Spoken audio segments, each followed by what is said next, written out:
Você sabia que a Revolução de 30 exterminou o poder das oligarquias e instaurou um regime autoritário que confinou o Brasil a décadas de opressão política? E que o golpe de 1964 impôs uma brutal ditadura que mutilou direitos e instaurou o medo por longos 21 anos? Entenda tudo isso a partir de agora. A crise econômica mundial de 1929 atingiu duramente o Brasil, especialmente sua principal atividade econômica da época, o café. A República Velha era dominada pelo pacto Café com Leite, em que São Paulo e Minas Gerais revezavam na presidência, controlando as decisões políticas e econômicas. No entanto, em 1930, o presidente Washington Luiz rompeu esse acordo ao apoiar outro candidato, Júlio Prestes, provocando a insatisfação dos mineiros e gaúchos, liderados por Getúlio Vargas. A derrota de Vargas nas eleições gerou protestos e a Revolução de 1930, que depôs Washington Luiz, impediu a posse de Júlio Prestes e encerrou a República Velha. Vargas assumiu o governo provisório, promovendo maior centralização do poder federal. Esse episódio marcou o início da modernização econômica e política do Brasil, colocando sobre a mesa reformas para crescimento industrial e inserção internacional. Além da crise econômica e da ruptura do pacto Café com Leite, a Revolução de 1930 também representou o surgimento de um novo grupo político industrial e urbano que desejava modernizar o Brasil. O movimento contou com a participação ativa de setores militares, intelectuais e jovens líderes. Vargas utilizou a nova plataforma para maior intervenção estatal, criação de leis trabalhistas e construção de sindicatos oficiais, que passaram a mediar as relações entre capital e trabalho. Em um contexto de crescimento das ditaduras globais, nazismo na Alemanha, fascismo na Itália, Vargas utilizou o pretexto de uma suposta conspiração comunista, Plano Cohen, posteriormente revelado como fraude, para dissolver o Congresso em 1937. Com o apoio das Forças Armadas, instaurou o Estado Novo, um regime autoritário que duraria até 1945.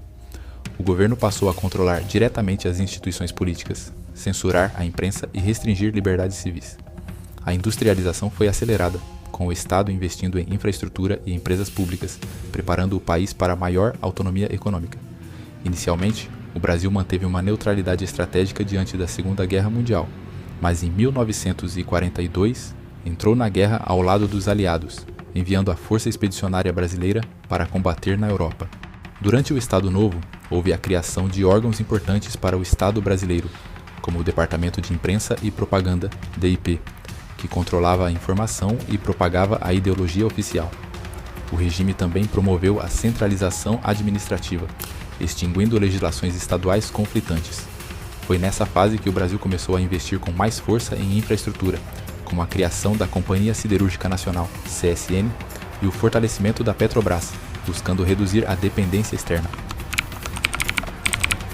Com o fim da Segunda Guerra Mundial e a pressão interna por democracia, setores das Forças Armadas e da sociedade civil exigiram o fim do Estado Novo. Vargas foi deposto em 1945, abrindo caminho para eleições diretas. A Constituição de 1946 restabeleceu o regime democrático com separação dos poderes e fortalecimento do Congresso. Este período inaugurou a chamada democracia populista, com mais participação política e maior papel do Estado em questões sociais, porém ainda marcado por instabilidade e divisões regionais. O Brasil buscava se inserir no sistema internacional da pós-guerra com maior protagonismo. A redemocratização de 1945 não foi um processo fácil. Várias forças políticas disputavam o poder entre antigos grupos oligárquicos, novos partidos socialistas e trabalhistas. Vargas tentou se reeleger democraticamente em 1950, o que ocorreu, mas sua segunda presidência enfrentou grande oposição e crises internas, culminando em seu suicídio em 1954, um evento dramático e marcante para o país.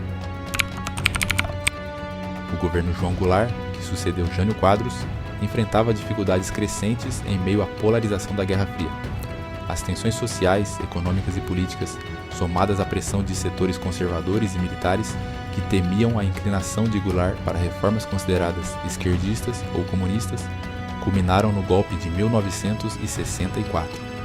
O movimento militar depôs Goulart com apoio dos Estados Unidos, que viam o Brasil como um aliado estratégico contra o avanço do comunismo na América Latina.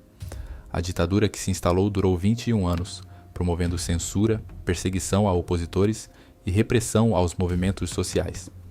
Ao mesmo tempo, houve um significativo crescimento econômico, conhecido como Milagre Brasileiro, embora marcado por desigualdades e perda de direitos civis. O AI-5 marcou o endurecimento do regime entre repressão política e ausência de garantias constitucionais. Após pressões internas e contestação crescente, o governo militar ampliou seus poderes com o fechamento do Congresso, intervenção nos estados e municípios, suspensão de direitos políticos e libertação da censura total à imprensa, além do uso sistemático da tortura e prisão arbitrária contra adversários políticos. O país viveu o período mais autoritário de sua história, com graves violações a direitos humanos, e a sociedade passou a resistir por meios clandestinos ou exílios.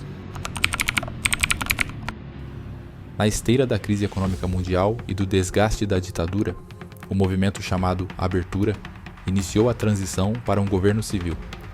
Em 1985, Tancredo Neves foi eleito presidente indiretamente pelo Congresso, encerrando formalmente o regime militar. Tancredo, porém, faleceu antes de assumir, e seu vice, José Sarney, tomou posse. Houve tensões internas nas Forças Armadas contra a transição, mas não há consenso histórico ou provas de uma tentativa organizada de golpe para impedir essa posse. A redemocratização caminhou para a elaboração da Constituição de 1988 e para as primeiras eleições diretas para presidente em 1989. A transição contou com a participação fundamental de movimentos sociais e da sociedade civil, como a campanha pelas diretas já, que, embora não tenha resultado em eleições diretas imediatas, pressionou os militares e conquistou avanços para a democracia. A Constituição de 1988 estabeleceu direitos civis e sociais que até hoje estruturam o país. Esses momentos mostram como a história política do Brasil é feita de desafios e superações que definem nosso presente. Apoie esse conteúdo se inscrevendo no canal. Até a próxima!